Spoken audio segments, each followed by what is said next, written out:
Depuis près d'une dizaine d'années, le terme d'IDS, pour Immediate Dentin Sealing, c'est-à-dire scellement dentinaire immédiat, s'est répandu comme une traînée de poudre dans le monde de la dentisterie restauratrice, de la prothèse et de l'esthétique. Que signifie-t-il exactement? Existe-t-il un scellement dentinaire retardé? S'agit-il d'un effet de mode ou disposons-nous de preuves scientifiques? Comment le réalise-t-on?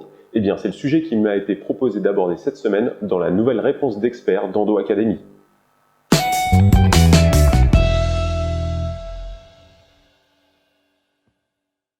L'adhésion en dentisterie a été une révolution. Elle a permis un changement de paradigme car elle permet de réaliser des restaurations moins invasives. Elle nous a délivrés des impératifs de la prothèse conventionnelle, notamment du besoin de rétention mécanique qui oblige à délabrer plus fortement les structures dentinaires résiduelles.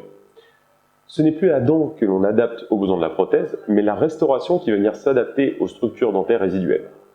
Cependant, si cette nouvelle dentisterie a permis de faire des traitements moins invasifs, elle s'est naturellement accompagnée de nouveaux échecs. En premier lieu, les problèmes de décollement. Les valeurs d'adhérence nécessaires ne peuvent être obtenues que par un strict respect des protocoles. Ces techniques d'adhésion sont très opérateurs dépendants et n'acceptent que peu de compromis.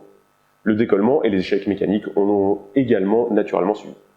Par exemple, Dumfart et Friedman ont montré que les facettes céramiques collées à la fois sur l'émail et sur la dentine présentaient des risques d'échec plus élevés par rapport à des facettes collées uniquement sur l'émail. L'adhésion à la dentine est donc plus problématique et ce pour plusieurs raisons. Le premier facteur est la contamination pendant la temporisation. En 1996 et 1997, Scharrer et Paul ont montré que le simple contact de la dentine avec un ciment de scellement provisoire fait chuter les valeurs d'adhérence. Il semble que la contamination de la dentine s'accompagne d'une forte perturbation des capacités d'adhésion, et cela sans même simuler la contamination par la salive et les bactéries. Leur conclusion est que le seul moyen d'obtenir les plus hautes valeurs d'adhérence, c'est de coller sur de la dentine fraîchement coupée, non contaminée. Et le seul moment où l'on dispose de ce substrat, c'est juste avant l'empreinte. Paul et Scharrer ont donc proposé de réaliser l'adhésion à la dentine à ce stade, c'est le protocole de dual bonding. Le second facteur est la prépolymérisation de l'adhésif. La polymérisation de l'adhésif avant la mise en place du matériau de restauration procure des valeurs d'adhérence plus élevées grâce à la nature de la couche hybride. La couche hybride, c'est cette zone d'interpénétration entre le réseau de collagène de la dentine et le réseau de polymères du système adhésif. C'est elle qui permet l'adhésion à la dentine. Tant que l'adhésif n'est pas polymérisé, cette couche hybride n'est pas solidifiée et reste très sensible et fragile. Si elle est comprimée, lors d'un assemblage d'Hunley par exemple, le réseau de collagène s'écrase, les valeurs d'adhérence s'effondrent. Et d'ailleurs, même sans contrainte externe, il existe des contraintes internes au sein de la couche hybride, juste après la polymérisation, qui sont liées à la contraction du réseau de polymères. Ces contraintes, elles s'équilibrent lentement, mais cela prend du temps, 3 à 5 minutes. Attendre la fin de cette maturation avant de contraindre la couche hybride procure donc de meilleures valeurs d'adhésion. C'est le delayed loading, que l'on peut traduire par la mise en charge retardée.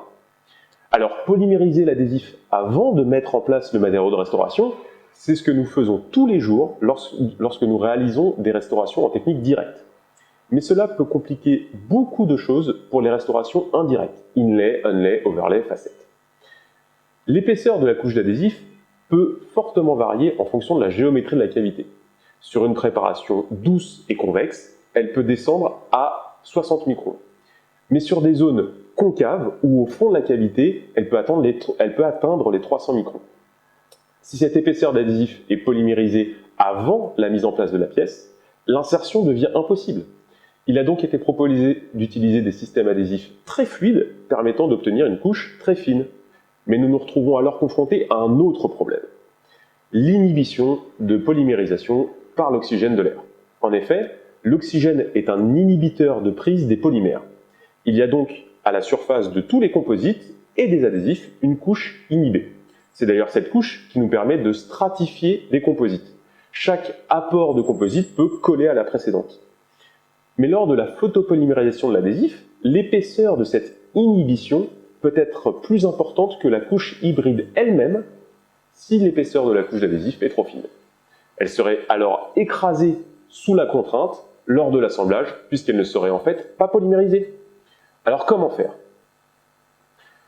Eh bien, tous ces problèmes peuvent être réglés très simplement en réalisant l'adhésion à la dentine immédiatement après la préparation, juste avant l'empreinte. C'est ce qu'on appelle l'Immediate Dentine Sealing, IDS.